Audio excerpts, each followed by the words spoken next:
Pull-out game test.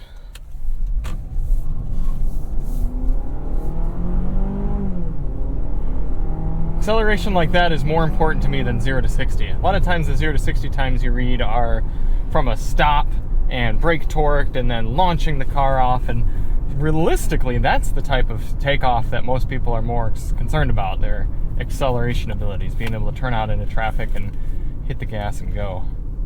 Those are some mountains over there to my left, and they've already got the Pilot Trail Sport and the Passport Trail Sport. So come on, Honda, build a woodland competitor here. Build something a little bit lifted and something that's got some all-terrain tires, and let's go take this thing off-road. Hey everybody, it's Charlie from Daily Motor. Now the last 2 weeks I've had the RAV4 Hybrid Woodland Edition and then the Jeep Compass, and we took both of those up the mountains back there and tested them out as all-terrain capable crossovers. This week we're gonna run errands because we have a great errand running car. It's the 2023 Honda CR-V Hybrid. Sport Touring is what they call it. Essentially, all the CR-Vs with hybrid motors now are called Sport. So you've got the Sport model, and then the Sport Touring here is on the top.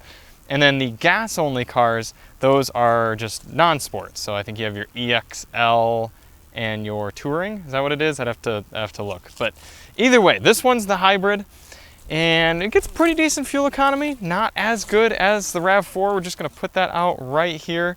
But it's still good. It's still good, and I, in many ways, prefer the way it drives over the Toyota. This feels like a much newer product than what you're getting from Toyota. But admittedly, it is fairly expensive too, nearly $40,000. For some reason, I was driving this around this week thinking it was only $37,000. I don't know where I got that in my head, but this is a $40,000 car right here, and compared to something like our favorite compact crossover, and really one of our favorite cars on the new market at all, the Mazda CX-5, you are missing a few things. You know, it's definitely you definitely got to be willing to pay the H tax, the Honda tax, if you will. But I do have to say, despite it missing things like a panoramic sunroof option, cooled seats, and a 360 camera, everything that this car does do, I think it does really, really well. Ultimately, it is a daily driver sort of car, so things that you do daily should be fairly easy, and things like having a nice low load surface right here are important to me. So the fact that if you're not a very tall person, you can still lift things in and out of there fairly easily, and not only that, but slide them easily too, because this is entirely flat. And in this hybrid model, you can't even lift this up. There's no underfloor storage because you got hybrid battery going on under there. Do have a little bit of storage area there, but here is a complaint of mine. No way to fold down these seats without actually walking up there. And I know that sounds silly, but in some compact crossovers, including the Tesla Model Y, they've got little release buttons right here, and you just pull that and then the seats fold down. And for me, someone who's about 5'10", decently able-bodied, I can reach in here and just barely, I really got to struggle to get that seat to go all the way. And I'm hitting my knees here, so if it were dirty, then my knees would be dirty. Instead, why couldn't they just give us a little release? Obviously, the easier thing to do would be to put down whatever you're carrying or whatnot and then actually fold it from here. But I actually ran into this problem because Alyssa and I took this car to IKEA earlier this week and picked up a shoe cabinet.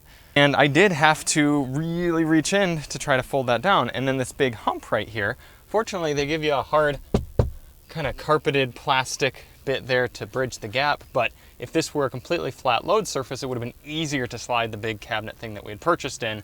Instead, we kind of had to scrape it along here, and I had to leverage it to get it to slide. So definitely like the flat load surface here and how low it is, but would like a little bit more creativity from Honda's standpoint in order to make this the seat folding a little bit more intuitive.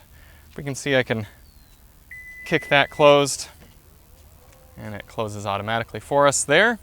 Definitely good to have that powered. They also say it's a little bit, the speed is increased on that as well, so that's good. Capless fuel fillers, definitely something I like to have on new vehicles. Just, it's kind of like, why not at this point, you know? If you do want to see more on the CR-V, check the link in the description because I shot a fuel economy test, testing it on the highway, shot a breakdown of the infotainment system, the Bose sound system, and we've also driven the non-hybrid version of this, even though it was just kind of a first drive. Coming into the back seat, again, you can see it not being perfectly folded there, but that's a decent amount of effort right there too to pull that closed. And then you have this odd situation where the seat offers plenty of reclinability, which, don't get me wrong, reclining is good, but who's ever going to want to sit like this? I mean, look at the dramatic difference there between that seat and this one. So it requires you kind of push it up and then you have to put it back, and then look how far back it's reclined. So in order to get it into a comfortable position, you pretty much have to be sitting in it. Let's move some of our errand-related items here, which we will be executing in order to get in. So I'm super reclined at the moment, and then instead of having something nice down on the side here, I gotta reach behind, and it's like an ab workout because there's not really a spring mechanism helping you. You gotta kind of pull it with your arm and your torso, your core. It's difficult. It really is. So let's get this closed, take a look around the interior. Oh, I should also say though, nice thing, look at how wide open that door is. So if you had a car seat that you were loading up into here, then you'd really be able to get it in fairly easily. It's a nice wide door opening. Like I said earlier, no panoramic sunroof option for the CR-V, but you do have air vents back here as well as 2 USB-C ports in the touring model right here.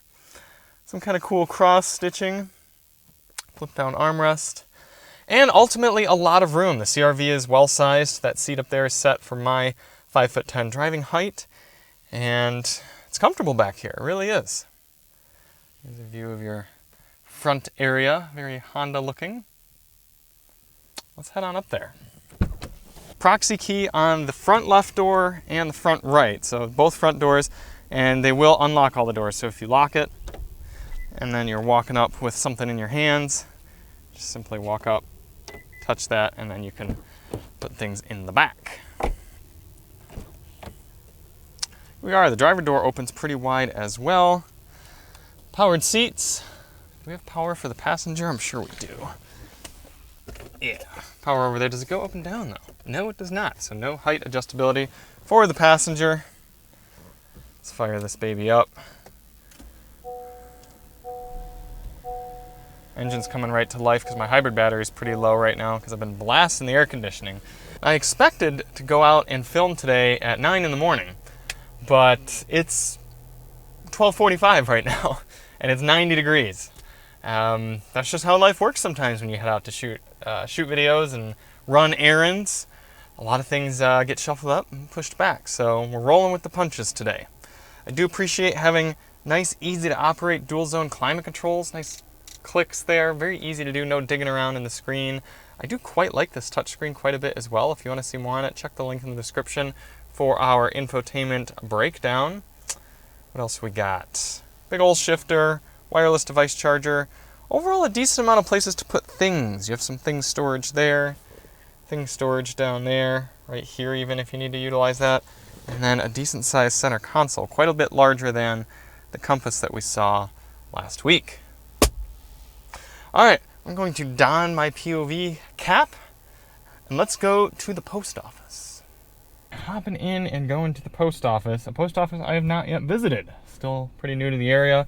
I've got my phone on the wireless device charger there and it is charging up. If we hop into Android Auto, we can see, yep, charging up right there. If I wasn't filming for all of y'all, I'd hit the super mix on YouTube Music and turn on some tunes, but instead, navigate to the post office. Searching for post office. Select a line number. Please say again. 2. Post office Coves. Would you like to start navigation? I don't know. Yes. Actually, I don't think that's the one I wanted, is it? Let's, all right. Can we give a route overview, please? After 300 feet, Nope. turn left and then take the first exit at the traffic circle. Now, you know what? To be honest with you all, I would actually probably not even use the baked-in navigation system. I would simply use my Android Auto, but let's give Honda a try here. No, I don't want to go to that post office. Let's find a new one. And we are off. A few different drive modes here in the CR-V Hybrid. You've got Sport, Normal, Econ, and Snow. But then also you can have the shifter in D or B. I find myself preferring to drive around in B mode because that actually provides maximum amount of regen without having to press the brake pedal. You can also adjust the regen with these paddles on the side, but I like being able to just throw it right into B mode from there. If you've never driven a Honda, you probably don't realize that they feel nice to drive. There are reasons that I would voluntarily take a hit in fuel economy or maybe pay a little bit more in order to drive a Honda, because there's a subtlety to how nice they feel to drive. There really is. A lot of Honda engineers have a racing background, and that might not sound important to you at all. You're like, I don't race cars, I just drive them. I go to the post office and that sort of thing. Why would I care about having a racing background from my car engineers? They know the subtleties that go into making a car feel satisfying and nice to steer and nice to accelerate, nice to brake, those sort of details. And those get baked into suspension geometry and steering responsiveness. And it creates this subtle, almost difficult to articulate satisfaction to driving the vehicles. And you even see that with cars like this.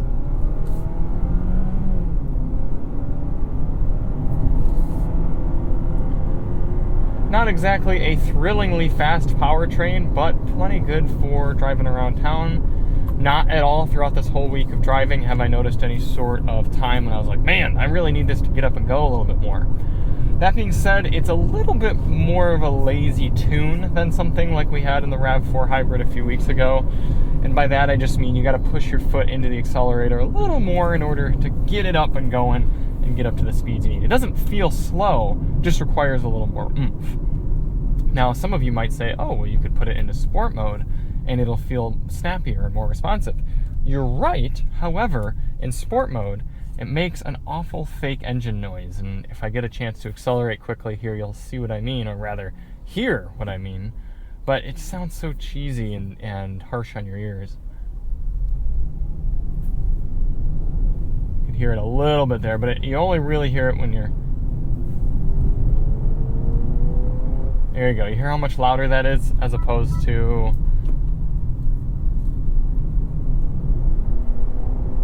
It's subtle, so maybe I'm exaggerating a bit, but they do that just to make it sound more exciting and louder, but it's not for me. In front of you in the gauge cluster, you've got information, a customizable digital information display on the left circle, and the right circle is just a conventional speedometer with a needle right there. And Honda was trending away from that for a little while, around the same time that they trended away from volume knobs. But unlike the lack of volume knob, I was actually totally okay with them leaving analog speedometers behind. I mean, yes, it looks nice, and there are certain vehicles that I like analog gauges, but I don't see the need of taking up an entire section of screen like that. I mean, I guess the only nice thing is that then it's symmetrical. You've got a circle on each side, but it's cheaper for them to only have an analog tack on the, or speedo on the one side. But you're always just going to be looking down at the large digital speedometer in the front, so why? It's really not that important to me to have the analog one going at the same time. Actually, you know what? We are going to make a quick detour. We're going to go to Chick-fil-A because I have access to a free sandwich today.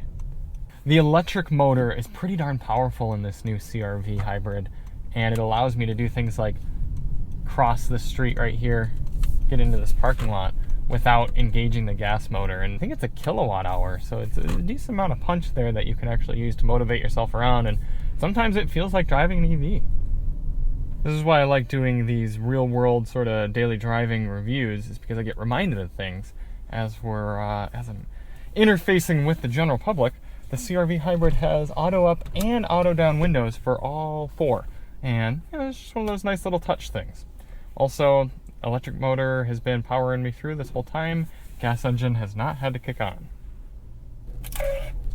I'm gonna save the sandwich for later, but most importantly, I forgot my water bottle today, so needed some water. Good sized cup holders in the CR-V. They didn't hold my big Camelback water bottle, but medium cup from Chick-fil-A fits in there nicely. Little feet to grab it in. All right, continuing to this unknown post office. Pull-out game test.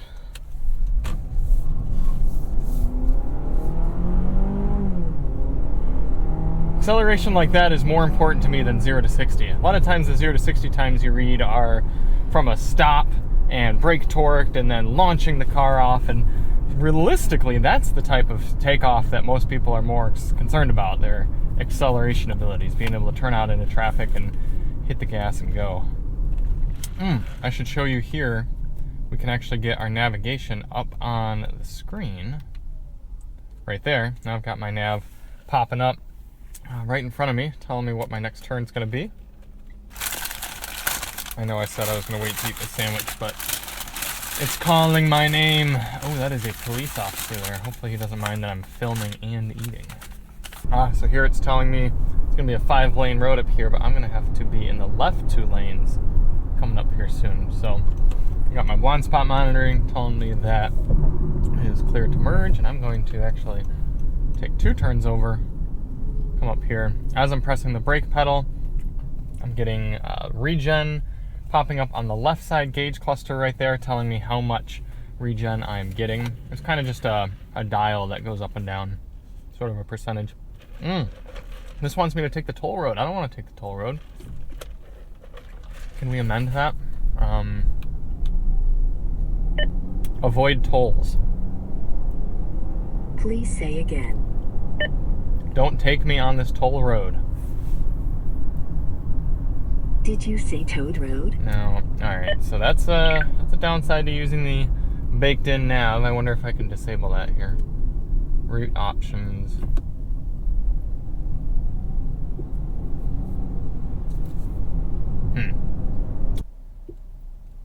Route overview. That shouldn't be so many clicks away. Alright, this looks good. Let's continue through this. Kind of a nifty feature if you're into this sort of thing. I'm sitting here at the red light. If I don't want to have to hold my foot on the brake pedal, I can press this brake hold, and then I can remove my foot from the brake pedal and just press the gas there. As the light goes green, the vehicle holds itself. Here's what I mean about preferring this powertrain over the Toyota RAV4. Even though I'm accelerating pretty hard, getting up to speed here, you don't hear the engine as much as the engine in the Toyota. The engine in the Toyota is remarkably efficient, but it's a bit loud. It's a bit unrefined sounding. And if you're someone who doesn't do a ton of miles and isn't going to see a huge change in your pocket just based off a few mile per gallon difference there, I would prefer driving this engine around. You also hardly ever notice when the engine comes on and off from a jerkiness standpoint. And the brake feel is better in this car than the Toyota as well. It's also pretty darn quiet in here. Driving around, there's 50 miles per hour. I mean, listen to that. There's really hardly any road noise, wind noise. It's a nice place to be.